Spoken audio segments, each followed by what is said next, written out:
Hockey smells. Hockey smells awful. I used My to, husband yeah. used to play hockey. My father-in-law played hockey. Oh my God. It all I smelled good. I used to be a figure skater, and there was a hockey team, like a really good hockey team, and oh my God, sometimes we'd have to use a locker room after them. It has a very distinct odor, and I will Yes. never forget that odor for us because I skated for like 8 years. For as long as I live, I will never forget that hockey odor. It is rank. I'm sorry, did you figure skate? This is a great news. You didn't know I figure skated, girl? Yeah. How old were you? Like 8 to like 16. Hottie with a tutu and skates. Look at you.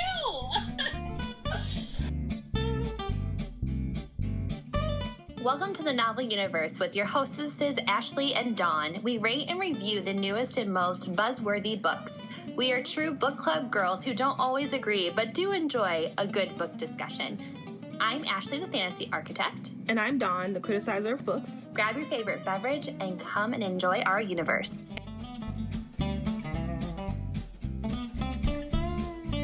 Okay, hey everyone, and welcome back to the Novel Universe with your hosts Ashley and Dawn.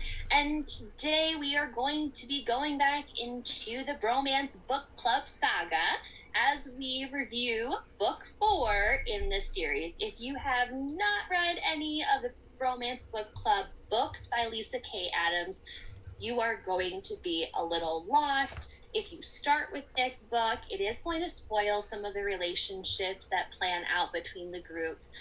So we would highly recommend reading book 1 because it's definitely worth your time, and then continuing on to book 4 that we are now on. This is your first time here. Thanks for joining us. If you are on social media at all, you can follow us on Instagram, and we sometimes post some videos to YouTube, depending upon how we feel. Yeah. And you can mainly catch a lot of Dawn's reviews on books because I'm currently traveling the country with my husband and my son, so my internet is not always the best to do reviews. But without further ado, this is Isn't It Romantic by Lyssa Kay Adams. With his passion for romance novels, it was only a matter of time before Vlad took up the pen to write a novel Romance Book Club would swoon over. Elena Konikova has lived her entire adult life in the shadows as the daughter of a Russian journalist who mysteriously disappeared after speaking out against government corruption. She escaped danger the only way she knew how. She agreed to marry her childhood friend, Vladimir, and moved to the United States, where he is a professional hockey player in Nashville. Vlad, also aka the Russian, thought he could be content with his marriage of convenience, but after 4 years it has become too difficult to continue in a one-sided relationship. He joined the Bromance Book Club to learn how to make his wife love him. But all he's learned is that he deserves more. He's ready to create his own sweeping romance both on and off the page, and the bros are unwilling to let Vlad forego true love and his time. And this time they're not operating solo. And I'm not going to say any more because there's a little bit like some... I don't know why people do that in a synopsis. I don't either.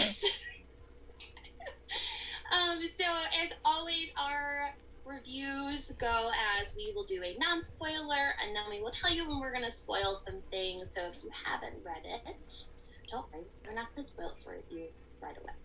Right away. Right away. We'll talk about it though. Okay, first things first, let's hear what the ratings are. Dawn. Okay, so Ashley and I do not discuss the book. We don't know what we rate the book, but I'm curious to think what you thought that I gave it. Based on your facial expressions and the way that you talked about things, I'm thinking a 2.5, maybe 3. Okay. Close? Yeah, I gave it a 3.5. Okay, you gave it a little bit more than I thought you were Yeah. going to. It's a hit or miss with me, folks. It's a hit or miss with me. Ashley's more consistent. Oh, okay. Well, that's good. I like consistency. Okay. Yeah, it's fine. I think it's great. I think you gave it a But 4.5. I gave it a 4. Okay. I gave it a 4. I couldn't quite give it a 4.5. I didn't love it as I loved the first one, but I liked it more than the last one we read. Yeah. Like, agreed. I liked that one. Yeah, I liked it way more than that one. It was definitely a page flipper for me. I finished it in like 18 hours, which is unheard of. For me, I wasn't constantly reading for 18 hours, but yeah, it's fine. Yeah. So, but for me, that was like real quick, and I was like really reading versus listening to an audiobook. Yeah. So it's a very quick read. I will say that. Like, I was like flying through it, so that's a good thing. All right, and as always, we start off with things we did not like. Yeah. I don't have a lot that were like detrimental. I do have one. Okay. And then I have a few nitpicks. Okay. So, would you like to start, or you want me to give my one? Well, breaking news. Dawn only has one dislike.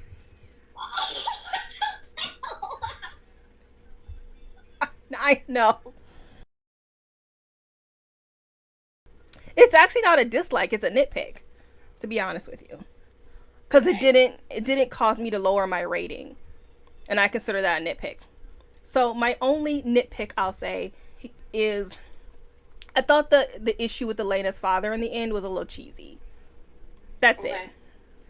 But I didn't dislike anything with this book, but like you said, I liked the first book a lot better. Well, not a lot better, but I liked it better than this one because I thought that Lyssa Kay Adams did a really good job of incorporating their Gavin and Tessa's childhood issues into their adult relationship issues, where I think this one didn't quite do it as well as the first one. If it had done it well, the first one, I would have given it a 4, but not quite. So I really don't have there's nothing huge to dislike about this book. It's fine. It's cute. Yeah. So. No, I agree with you, because that was like borderline, like why I couldn't give it a higher rating was because of towards the end of the book, I really felt like there was room to give us that backstory, because we had so much of it from Vlad that you were like, okay, Elena's gonna come in now, and now we're gonna fully kind of understand like what's really going on in her brain, why she is the way that she is. And I don't feel like she had enough shining time on the page towards the end.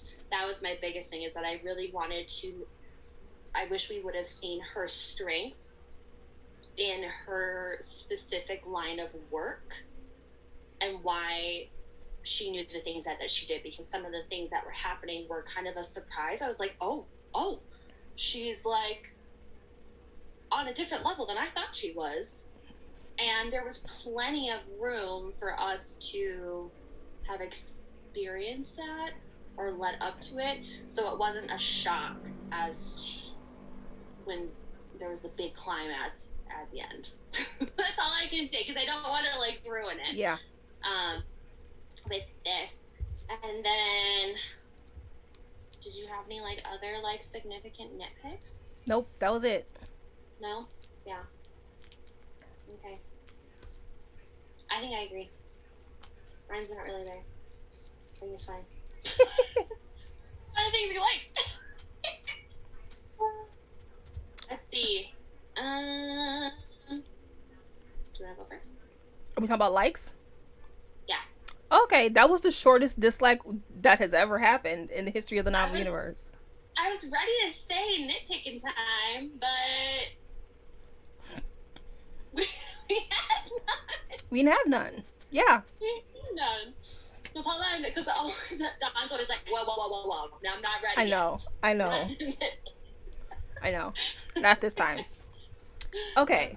So my first like is, one of my biggest complaints with the first 3 book is the book that the men are reading. I never like the book that they're reading, but I liked this one. Finally, finally we get a good companion book that's mirroring the plot of the book.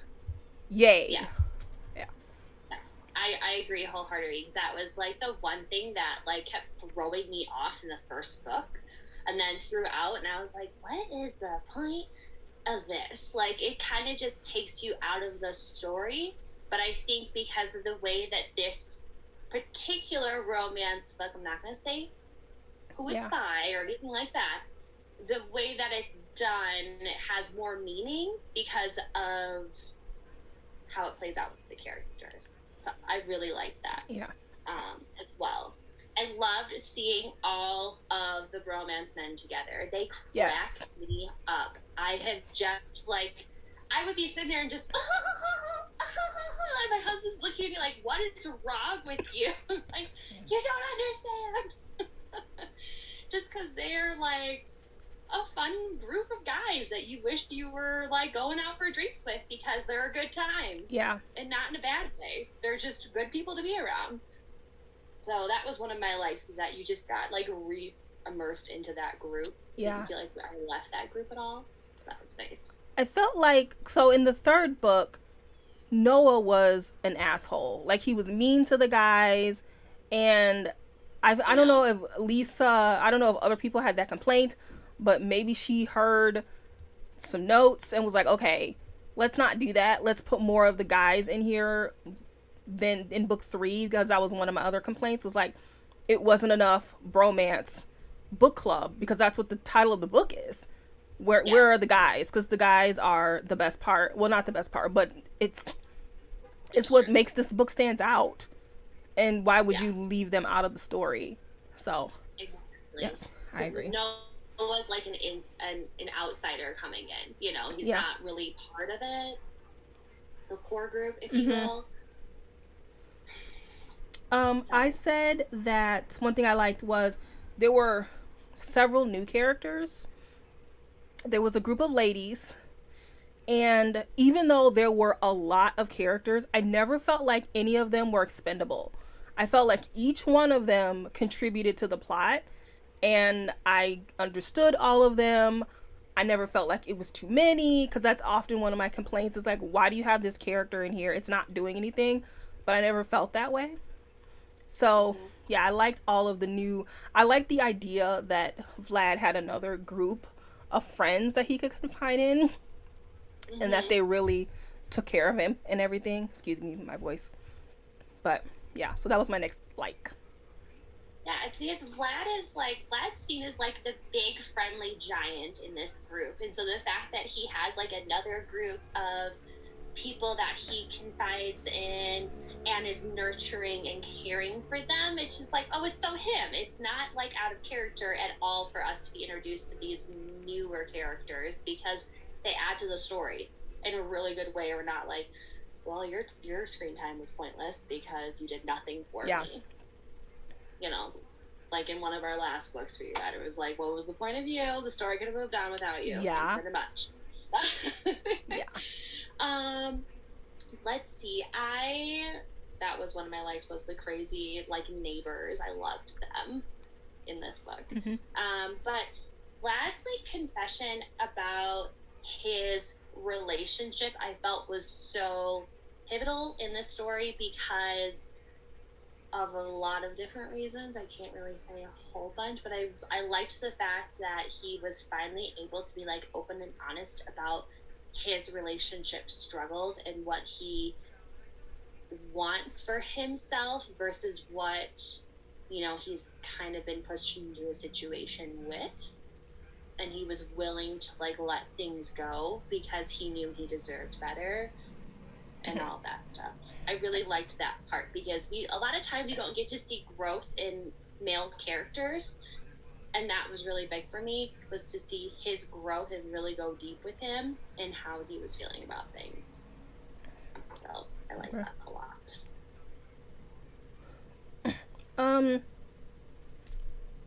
This is kind of a dumb like. It's probably only something that I liked, but once again, one of my complaints from the previous books not the first book, but book 2 and book 3, is that each of the female characters had a little subplot. It wasn't a subplot, it was probably a main plot. So like Liv was dealing with some sexual harassment, and Alexis was dealing with some daddy issues, and that too. But her main thing was some daddy issues in it too. And in those two books, I felt like Adams didn't quite do her research, even though in book 3 she did have some knowledge of that subplot with Alexis. But I felt like it just seemed like it wasn't, her research wasn't done well, and then their storyline was just poorly done. Whereas this one, Elena has a subplot, but she didn't try to pretend like she knew anything about it. She just kind of put it there. It wasn't a huge part of the story. That could be a good thing or bad thing. One could say that, well, I would have liked that to be developed more because that's an interesting subplot. But if the author is not knowledgeable of it and is not going to do the research to become knowledgeable, then don't try. And I prefer you to not try than to make it bad. So I appreciated the underdevelopment of Elena's subplot. I think it's true though, because I think if we would have had more, it would have taken away from the whole concept of the romance book club. That's true. Like it really would have, because, you know, in the first book of this series, it's Gavin and Tessa, and like they have a huge history, and they're both immersed in this club already. So I don't feel like having, you know, Tessa's backstory intermixed with Gavin's was, you know, detrimental to the story because it added to it. Whereas the last two books we read, it was kind of like, I don't really know like where this is going. It's not tying in super well because they're not like original characters from the group, if you will. So, can I just say I loved the Cheese Man. Loved the Cheese Man. I can't even say a whole bunch more about this without spoiling. But that, to me, when I was reading that particular part of Vlad's story with Colton, I was just like, oh, that is so funny. Like, I just can't. The whole concept of it was hilarious. I loved it. Okay. He was great. Yeah, I'm almost, no, I was gonna say, is he gonna be in the next book? I don't know. I felt like in this book, usually in the other books we have we know who's going to be the star of the next book, but I feel like there was no clear person. I don't know. Maybe I missed something. Colton. Okay. Because he's like the country singer that's been like hanging around with the guys. Yeah. Okay. So there was mentions of, oh, I need some Colton Wheeler in my life. Okay. So I wonder if he's gonna have his own. We'll see. You would think because Colton nor Dell have had their own books, but then they introduced Noah. Like, what? Anyway. Okay. Malcolm too. Like Malcolm doesn't have his own book as well. Yeah. You know. I have to say I liked Vlad. He's my second favorite. Mac is still my favorite. But I liked Vlad a lot. Mostly because of of the stuff that you mentioned already. So I'm not gonna repeat it, but I know before like a year ago when we were done with book 3, I was like, Ashley, don't make me read this damn book. I am not trying to read a whole book of doo-doo jokes. Like, I know. so I was not looking forward. I mean, of course I laughed at Vlad in the previous 3 books. He's funny. He's funny. But it's doo-doo jokes. And I'm like, I'm not in the mood for that. But I'm glad I read, well, no, I won't say I'm glad I read it, but I'm glad there was not a lot of doo-doo jokes. I like Vlad now more than the other guys, so that's a like. I liked the fact that it wasn't a highlight on the gastrational like issues that we experience. You know, we're opened up with a particular scene, and I'm like, oh no, Vlad, you still haven't gotten this under control. You know, but it's like it's kind of like we grew and moved past that. It was still a thing, it was still there, but it wasn't the center of it. I don't think I would have liked it if it was, because it's like, he's an adult now, you know, he's been an adult, we're still talking about poop, but okay. Yeah, I don't have a lot more to say that I really liked without giving things away, other than the last part. I do have one, because you know, this is what you expect when you read the romance book club books. You expect a manual, you expect some sort of tropey relationship that we're trying to move past, and then you expect a grand gesture. I loved the grand gesture. I really did. I always look for that, and I think it's just amazing, because it's what all the guys want, is that opportunity for the grand gesture to profess how they feel about their significant other. Yeah. And I just think it's so great. So great. My last like is I liked how Adams basically narrated the pacing of this book. I thought it was a little clever, because, you know, I haven't read that. I'm pretty sure she's not the first person to do it, but I haven't read it, so I thought it was cute. Yeah. So we have a surprise for Dawn. She hasn't read it yet. This is good. I mean that in the best way, though. Okay. I really do, because you read so much, and you're like, I've seen this before. I know. It's not done well. They should try and do, you know, let me read off 5 authors that have done it well for you. Okay? It's true. And then she goes into her. I do. So I'm glad that you were surprised for once. I know. And weren't like, I run this before. All right, I got nothing else. Me too. I have nothing else, because I don't want to say any more without spoiling. So, all right. If you'd enjoyed what we've had to say, we really hope that you do go back and you read it, if you have not. And if you're wanting to see what else we are going to talk about with this book, you can stay listening. In 5, 4, 3, 2, 1, so we're going to spoil it. All right. I didn't write down any notes for spoilers, so I'll just go off of what you say. I'm like, I don't know what there is to spoil. Well, can I just say that I'm glad that the way that their relationship starts to rekindle is because she feels the desire to go back and help him, because he has helped her through so much with the loss of her dad and needing to get out of Russia. And the fact that it happened like when he like severely injured himself in the middle of like playoffs. I'm like, oh my gosh, if you are not a sports person, yeah, that's at all, bad. it's nothing to you, but it's like detrimental. That's terrible. Yeah, I felt his pain, because I am a sports fan, and like to not be able to play in the finals, that's tough.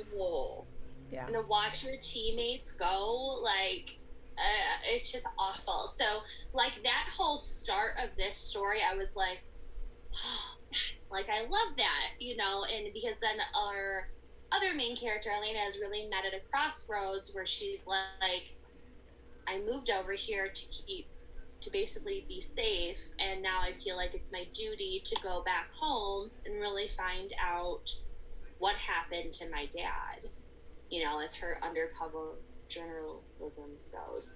I loved the fact that, like, they got home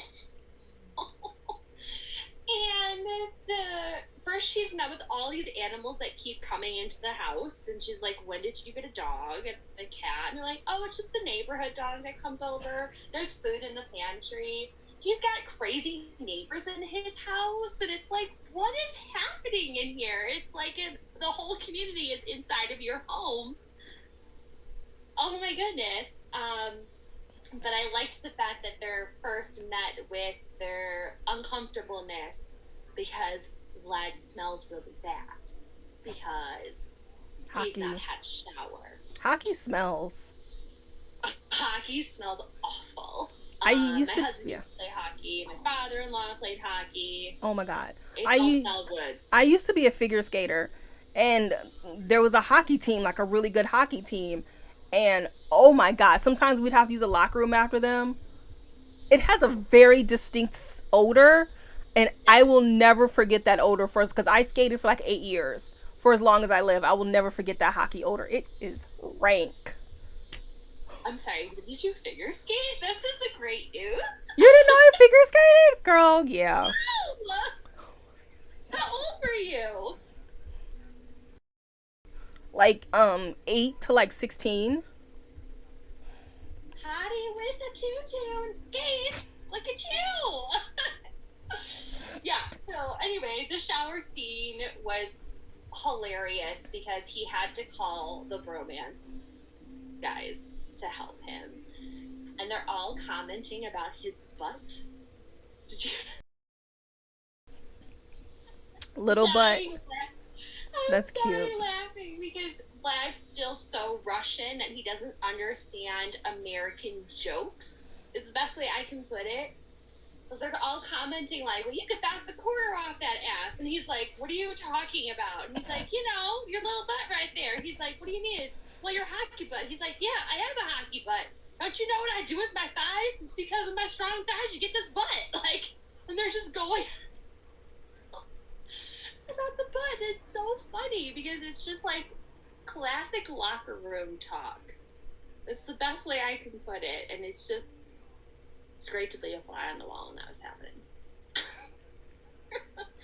I did like the little butt nickname. Every time he said it, I chuckled. It's like, that's cute. I know. All right, little butt. It's like I just envision this like 6 foot, like 5, super burly man, and they're like commenting on his little tush. Like it's so funny.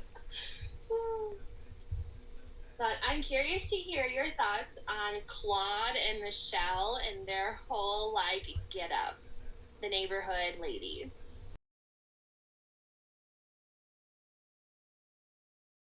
I call them like the crazy neighborhood widows Yeah. or unmarried women of the group because they were just. At first, Claude she was funny, then she got on my nerves. I understood why she was very protective of Vlad. She didn't want to see him hurt. She knew the source of his hurt, and so I understood it. That's why I said in the spoiler free that she really contributed to the story because it was kind of like his mom a little bit. Michelle, I'm glad there was no female hate bullshit. I'm glad that didn't happen. She set it up like it was going to be a thing. Yeah. Like, because Michelle's like recently widowed and all of that, or widowed, divorced, right? Recently divorced and whatever, and she's a good-looking woman, and I saw that coming, and I was like, please don't do that. Yeah. You just be the world against the world type of a thing. I don't, for once in our life. So. Yeah, I liked her, her little contribution. So yeah, the next book might be her and Colton because Why not? yeah, I don't think I care about them though. Well, Colton's okay, I guess, but I don't care about Michelle and her 2 kids. Her 2 kids. Yeah. What?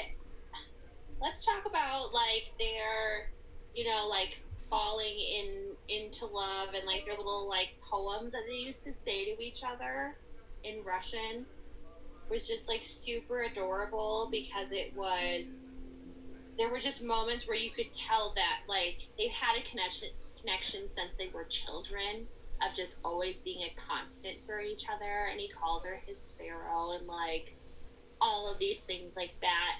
And it was just so sweet because it was the first time you'd actually seen a relationship between two characters where it's like they've just been really close friends, and for a long time that friend's house was your safe place to go. And especially with the death of her dad and the disappearance and like all that stuff, like she had nowhere else to go, you know. And so when he proposes to her to take her out of a bad situation, it's like, well, why not go, you know?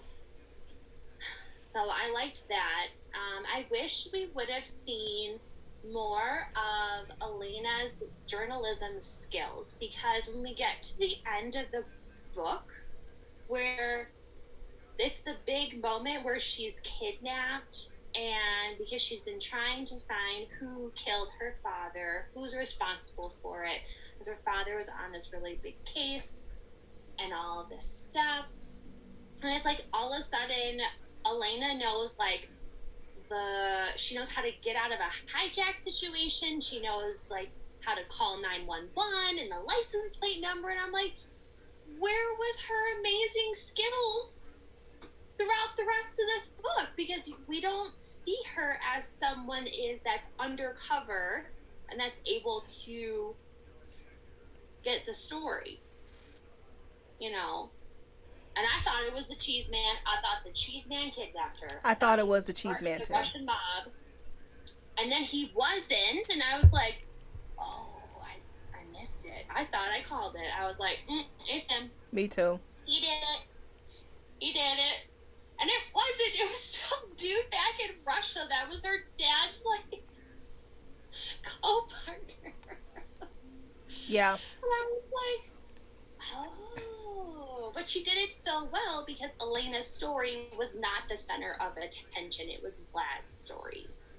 Yeah. So it's like you didn't see it coming at all. But I still wanted to see more of her like awesome undercover skills, because she was just so like, I gotta get out of here. I booked a ticket, and guess what? I just lost money on that ticket again. Oops, because I didn't make my plane. I think it was like 3 times she didn't make her plane. Mm-hmm. That's all I'm gonna say. Well, like I said, I'm glad that wasn't developed, because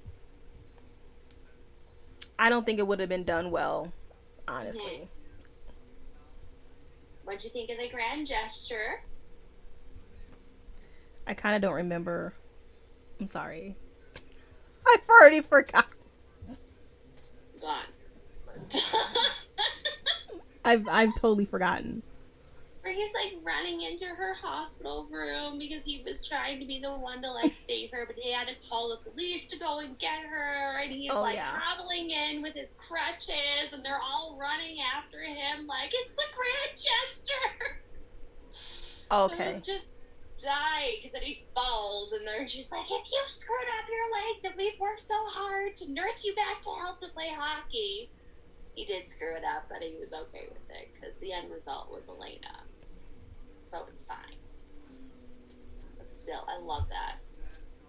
Yeah. It's great, because it's like the whole entire time you're just like, come on, you can do it. You can get there. And I love that it's like we say all the time, it's good cheese. It's good cheese because we're willing to see it towards the end, even though you know that he's going to make the grand gesture. You know he's going to make it there at some time. You just don't know how. But it's good cheese. Yeah, it was good cheese. So, that's all I have. Okay. I got nothing. Well, what's our next book? Question. I think our next book is... Do you know the name of it? The Last Graduate. Yeah. By Naomi Novik. Yeah, we got an early copy. Mm-hmm. Thank you, Edelweiss. Yeah. Yep. So we got an art for that, so we're going to read it. We were not particularly sold on the first book, Deadly Education. Dawn and I both talked about it in our podcast we did on it, that we think the story is going to pick up when book 2 hits. Fingers crossed. Fingers crossed. We really feel like it was laying the battlefield. I'm really hoping it's good. It's a good premise. I love a good anti-hero. And so I'm hoping that she's a good anti-hero. Fingers crossed. Me too. Because we both were like, oh, come on, book 2, please. Because I feel like we'll know better how we feel about this series. So join us next time for that. Until then, we'll catch you in the next podcast. Bye-bye. Bye.